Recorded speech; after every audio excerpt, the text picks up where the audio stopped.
And as Andrew Robertson found out, the final nail in the coffin for DVD rental is on its way to a street near you. There's no hiding from this. We have to fight.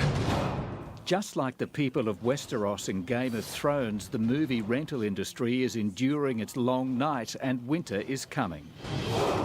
The real war is between the living and the dead.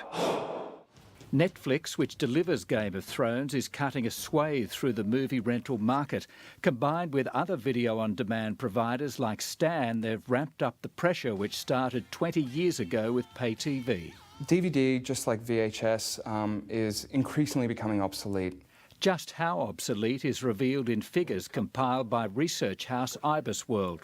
In the last 5 years, revenue in the DVD hire industry has plummeted nearly 75%, from $1 billion a year to just $266 million.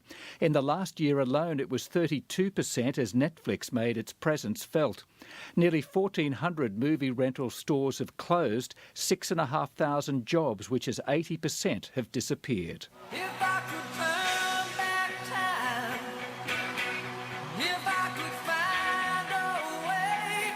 Just as cars put most blacksmiths out of business and email and social media have killed letter writing, IBISWorld's Andrew Ladovsky says there's no way back for movie rentals. And the industry is at the point where it's managing its decline. And the most effective strategy, if they do have a bright future, is finding a way to move into a new business, maybe a related business, but a new business and a new business model. Not just yet, though, according to some still in the movie rental business. So make it easy, because sometimes people only have like 5 minutes.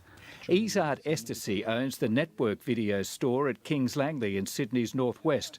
So far, he's avoided the carnage. I didn't think I'll be the last one standing, but definitely it's just the way it worked, with the grace of God, and we're doing very well. Izard Estercy knows he's been helped by the closure of nearly every other movie rental store in his area, but he says there are many people who want more than what an internet download can offer.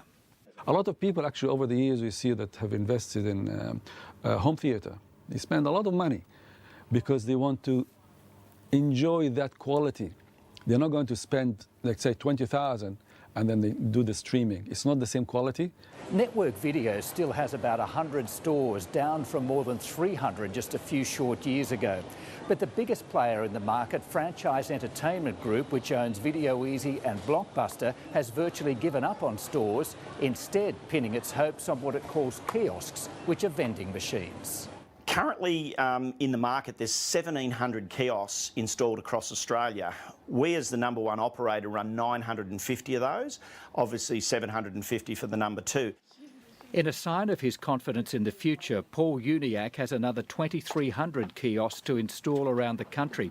And he says the advantage of the kiosk is that, as well as being very low cost, it's entirely focused on the most profitable parts of the rental industry. 80% of our business is off new release. In a kiosk, 100% of the movies in the kiosk are just that new release.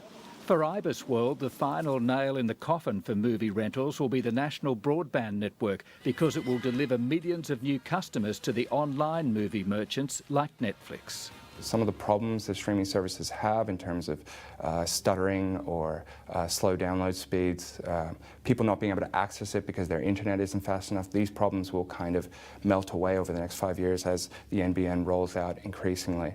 Which is why revenue is predicted to fall by another 2/3 in the next 5 years. You can download a movie and have been able to for the last 5 years, and our industry has still survived. But not thrived. Franchise Entertainment's revenue has crashed 62% since 2011. And make no mistake, the dead are coming. Andrew Robertson with that report. And that's all from the business.